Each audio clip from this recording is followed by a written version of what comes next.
Noir online TV channel to conquer breaking news killer me bej michi to rey duaran ajen bana kweno rey duaran ka panye jar to conquer me go liang a lere jesalo a shalong na me shikmala kona ling ne win rig diala kon de lat korodi rey duaran gor kano ba ka dil ngaje no to di lere me ler kel mi bej ko kon dial no shikoro ni shangano jang te ramde kana paleka rey duaran koni shalken war misik no kana jek to kon kan war shilling no shikana go no de kan mana lero de kana li ler me ler jeska lo ay tele me baran bel ge bat gorje en wode yena link do badana chaje non ge ler jesalo ach ka ler me chala do twoge ka shanga jandang ru badak ka pay bakel ler me bej me go liang ene nuara mo de je dealing kamana na shoda lat lere me twoge kanetin konti la jinya gasa kin wer konten la kwaga kan kare wiki juba ba kan an ka panye jiar ka unity state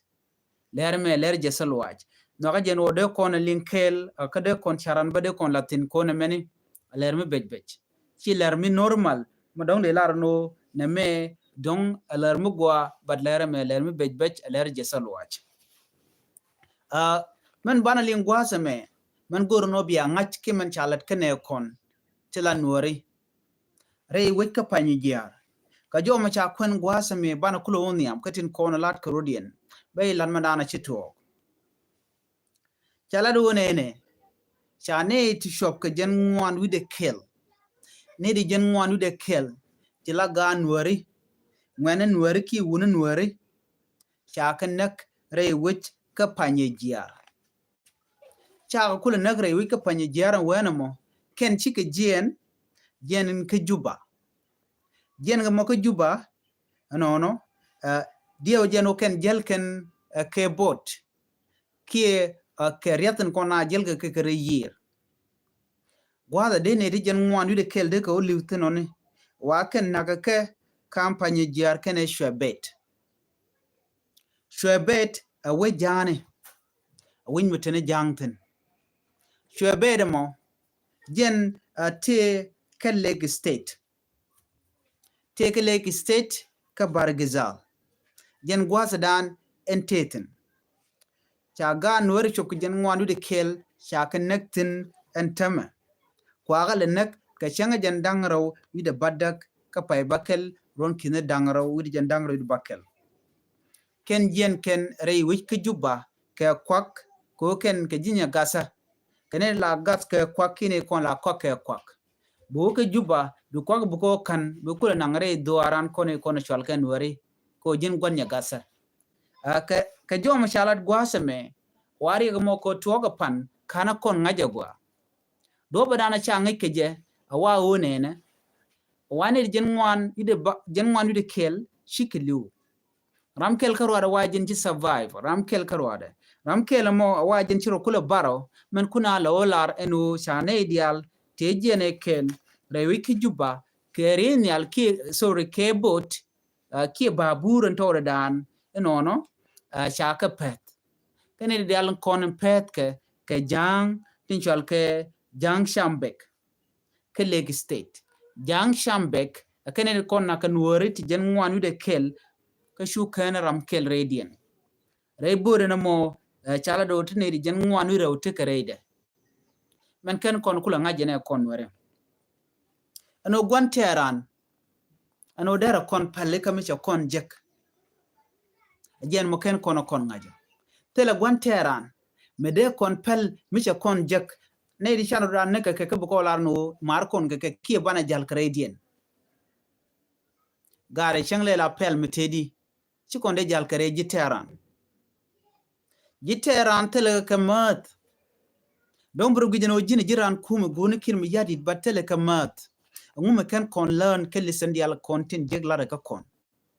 ngume kan kon learn ko mana lat ko re wiki juba gwan mi shane kono shu ko dok shagan nak within a week gan wori te nagre wiki juba te loy keneka ramke lo aluj ko hotel ramke lo angaje wala dante tin ma traffic ramado dien wana ka tugde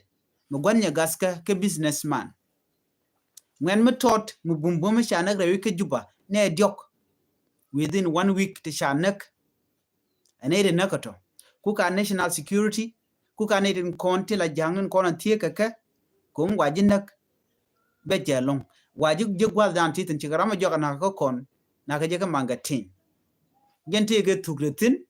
je teramu chun winami gwa dan je ne ge tugde chwa shunak chaje ber right now jene chire ga me che tuok ne de jen ngwan wi de kel imagine jen ngwan wi de kel na me just lodge tuok kon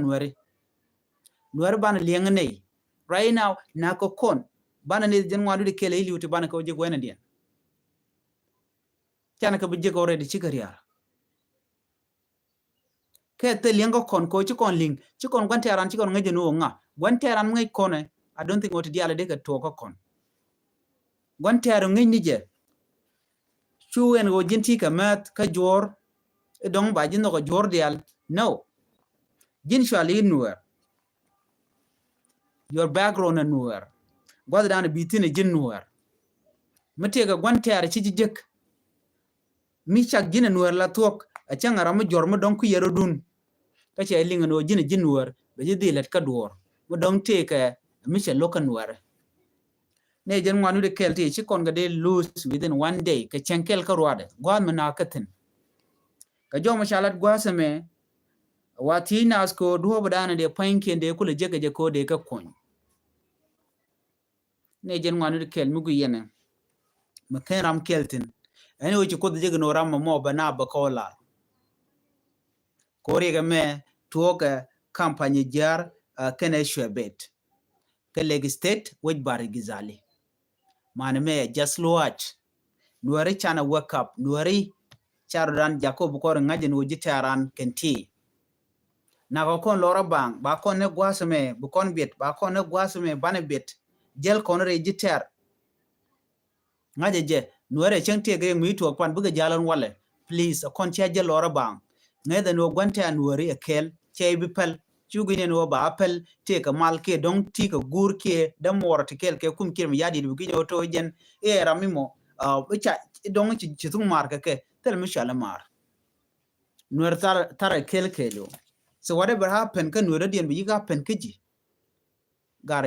de yen care jo me shalat ka ta da na chirega me ke tuo ke je ka gur jen wode yen ling ka ta da na chanun ke je ne de jen ngwanu de kel tilan nuari chakanak kan nuara to ka jinya gasa ne de kontin la midu ya ko gare wi juba ba janan ka pin kere yir kene de kona ya shawun nagan wini mi imagine jen ngwanu de kel bana ka jigwana dien ti cha naga jor kana ka jang tama jang tin chalke jang shambek ke leg state la jibar gazal bana ne kon bana ka lo jogodi ki bana ke cholidi ni right now ni panken ba ka jigadi ko panken ka pin ko gwada na gatin a territory dungi tet dumula kon right ke charkel ba kon wedera gwalong de ko nga joram me gwanteran karam me gwan maradan dera gwa but lo dan shikel and I don't get it ano angum de kon te ka chert golo mi ya jogo no ram me gwanteran jin ku ngande ka kel already brodu gang anyok mwana do jana skel ci jande je jaka jangenyo ne it's not all about one kon ci jen ki bana jal ka one ne to one dong bu ba kapel no ngai kon me tina kana jen ma je ngai kon diale me te ram pele changwan yere de ka me chae ken go dan tin special me yere torbiel ke di yere ba burga me yentino ka chae be ken match chae bargun kun yentin yendial ko tel mer di yerom ke je let's say ne kon jere ka re boda don tele ka match ko jena ka jubu daga me de kan je wana dien don cha grantine kan hotel re mal jatin wi alora bang teram bi nyot imagine that jena re wiki juba malatin wi re wi ka panye jer jele ka mindset no dor hotel korea tin ko che jigi juba tele mal yatin che jigi juba no mal jatin please mal tere wiki juba karwade ka jubo male sheng der gwal ci pinje chol tel mi chal mal ko ci dem jal me dong ba ken cha jin karan ki cha mu ka bot nuer bana liengane that is the question jaslo an mi dir long kane ten kone anak ne jen ngwanu di kel tin cha yiken cha ka bada jang ta chang jen dang ro badak ka pai bakel ron kin dang ro jen dang ro di dich de jak ni jaslo a kane ten konte la chi maneken gwaneken menken gadken watken wona ka dorn were kele wi monan wo tege chana bada chana je binyo ko jek ke jo wadana chalat ne jen ngwanu kele ya nak within just chenkel ne di jel ke vote tenanka myth nanga jere duarien ko jinya gadala kan kwak bukan ga kok bukan ga kula nang gwa mi ka jeno take somebody mukuka wait somebody who's waiting for them over yeken bakobat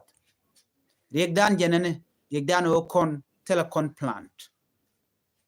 la kono ginye no mal ko sheben ki gwa dan ta to environment da gwaye so even somewhere there environment da gwaye jeno malari ko kono you know jin mingi jen ora me gwantera I don't think no derwa di ngaji no wa ka wa kor so shi de ulora ba derwa ka wi kor wi ten kor so please let's spread the message nuari chana mal gor kam no kon nuari akon chanak lora bang ka ngai kon no ne to giteran ene bana waka ba bara jijne e bukon ngaji no janga tini ke jiteran mala bi ngai ke jeno che malche ben ma don kwadi al tegaten but mi tien ga kwerunu cha yen ka jeno jel yen bang no ma der kennedy no cha nek de ko cha tel kwer mu don bu jora ba jeling right now we South Sudan tell mali hatin wherever you go by target ram mom goro ba jinna kono ko ngejeno who's going to question them teram be teach ma tik dana cha ba lora bang gare let work up nuari chana gwantera ngaji no gwantera nanga akon di jela kat bo la rana jel bang no we go dana we tin ngeje no to gwantera det mi che jen go dorn den bu kor bi bu lo wona jina la kor ko to betrei rei dworo mititin ka bai benektin yentam right now nuer ko na ka lora bang na ka rei bot so na me ajen jo dan go de nywa ya kel alere je salwach ko chane kon ti choko jen ngwan wi de kel cha kanak ne jen ngwan wi kel ti chi ye ken chi ka long ati chanak jang tin chal ke jang shambek ke leg state ka bargazal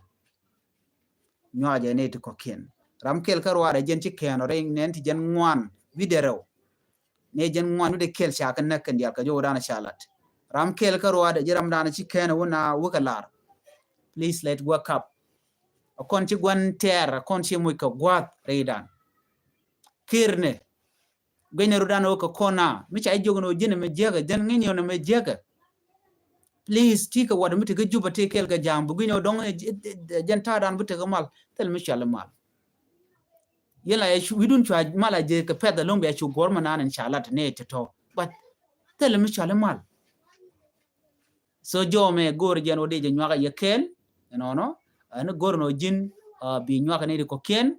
ko de ken tika ngai kuma na le rode cha kon ne nuare ti chok jen ngwanu de kel jang ka naga ke rei boda wat mi jen gatin woken ka pani jar jen kare wiki juba jen dina de wiki juba